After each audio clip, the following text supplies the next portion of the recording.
Overview. Persist 2021 is a look into Senator Elizabeth Warren's life, from her childhood all the way up to her campaign for the Democratic nomination for president in 2020. She examines 6 key experiences that have shaped her life and perspectives, with the goal of inspiring her readers to be hopeful and take action. The book's title reflects a famous moment in her political career, when Republicans were trying to silence her and complained. Nevertheless, she persisted. Persistence is paramount for Warren, as she keeps up the fight for the beliefs she holds dear. Insights from Chapter 1. 1. Elizabeth Warren started teaching at Riverdale Elementary in New Jersey in 1970. By the end of the school year, she was fired due to her pregnancy with her daughter Amelia. 5 years later, son Alex came along. Warren eventually went back to teaching and got a law degree. 2. Back then, pregnant women had practically no rights. Employers would often ask very personal questions about birth control or their sex life to find out if the woman they wanted to hire were likely to get pregnant so they could avoid having to fire them later. 3. As more women entered the workforce in the 1970s, productivity in the United States got a huge boost. However, their participation in the workforce peaked in 1999. Lack of support for pregnant and working mothers was one of the main reasons. This problem was exclusive to America. 4. Like so many women, Warren struggled to balance childcare and career. Daycares had long waiting lists or were overpriced, so the options were limited. At one point, Warren almost had to quit working, but luckily her aunt moved in with her to help. 5. In 2018, Warren was asked to speak to Annie's List, a Texas group promoting women running for public office in the state. She spoke about how childcare problems hinder the progress of women, and she opened up about how this almost tanked her career. 6. When the COVID-19 pandemic hit the United States, 1/3 of the population was considered to be essential workers, including nurses. When on a conference call with some nurses, Warren asked how she could help them. They all exclaimed that childcare was impossible right now, and they were right. 7. The childcare sector in America is not treated as well as it should be. Childcare workers earn wages lower than most entry-level jobs. Yet many studies show that pre-kindergarten education is the most important phase in a child's life and can prevent many problems adults may face, such as depression. 8. Warren began working on a bill that aimed to ensure that childcare isn't a luxury that only the wealthy can afford. She worked with a lot of professionals in the field of early education and childcare, though she wasn't sure the bill would be approved under President Donald Trump.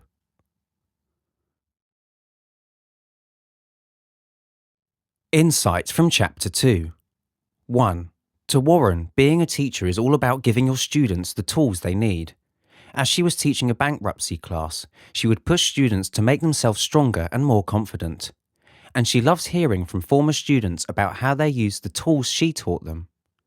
2. During her presidential campaign, Warren held a lot of meetings in public schools. She reminisced about her days as a teacher and was smiling at how each classroom was unique and full of life. She also noticed how the bathrooms could be much better. 3. Warren planned out a wealth tax that aims to generate revenue to fund the educational system. According to her calculations, the tax would generate $275 billion a year. The idea stemmed from the huge wealth gap in the American population. 4. Investing in the educational system is the same as investing in children's future. However, student debt is also a rampant issue. The total debt has reached $1.6 trillion, with many students not even being able to obtain a single degree before succumbing to debt. 5. Warren has worked on cancelling student loan debt ever since joining the Senate. At first, she didn't get much support, but slowly, after people mulled over the idea, they started supporting it. She eventually found out that there's no need to wait for the wealth tax to cancel this debt. 6. Despite a small number of them being on board with helping to grow the future of their country, the majority of billionaires were furious that it was even considered as an option, even though they had made more than $1 trillion in profits over the last 10 years. Insights from Chapter 3. 1. During the beginning of the COVID-19 pandemic in America, President Trump was dismissive and had no plan in place to deal with it, despite being warned about a potential pandemic since 2017. Warren, after seeing the devastation the virus caused, quickly devised a plan to help. 2. Global warming is an issue that concerns more and more people. During her town halls, Warren frequently gets asked about her plan to stop global warming. People want to know if she's committed to ensuring their survival. 3. Fossil fuel corporations have been the leading problem for global warming. They hired teams of scientists to come up with data contradicting what environmentalists have been warning about. Additionally, the Trump administration withdrew from the Paris Climate Agreement. America lost precious progress in the fight to save the planet. 4. Warren had a lot of plans that she presented during her presidential campaign. One of those plans was to improve the Affordable Care Act enacted under President Barack Obama. Insights from Chapter 4. 1. Growing up, Warren was different than most girls. She was taught at an early age to not fight, but that's exactly what she did. She joined her school's debate team, she decided to get into a law career, and eventually she ran for President of the United States. 2. During one presidential debate, Warren decided to challenge fellow Democratic contender Michael Bloomberg. He had been previously accused of sexually harassing women and making them sign a non-disclosure agreement about it. Warren made sure to ask him about it on live television. 3. While running for senator in 2011, Warren realized that the campaign would take large amounts of money to pull off. She had never asked for money before, but she would need to learn how. After all, it was for a good cause. 4.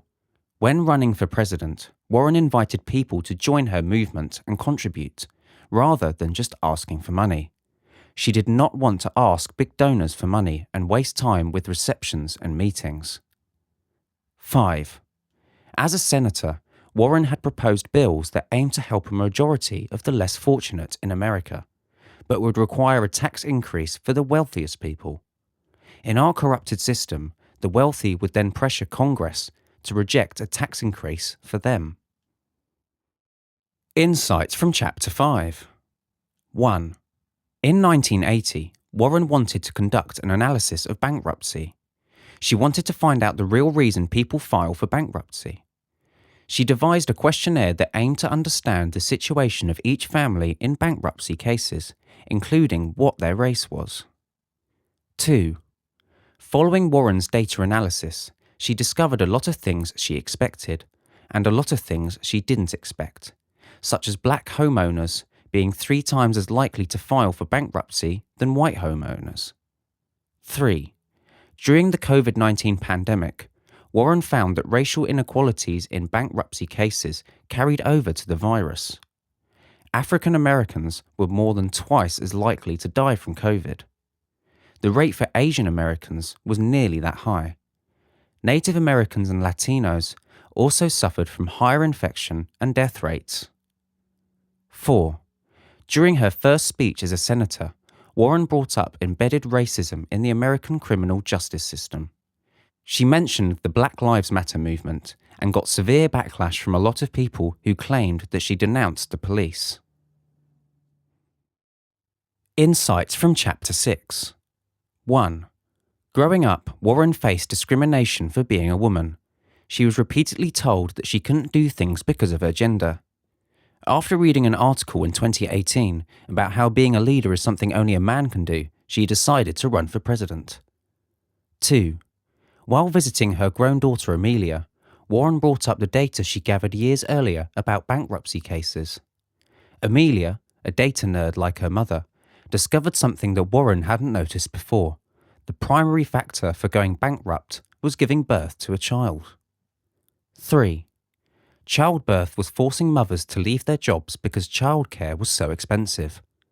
As a result, the mothers were unable to get the necessary work experience to ensure their financial stability and were often forced into bankruptcy. 4.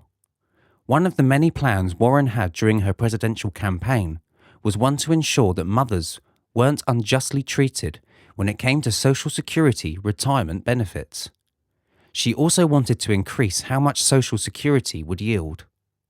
5. When Warren started teaching in law school, a powerful senior faculty member called her into his office and told her to lock the door.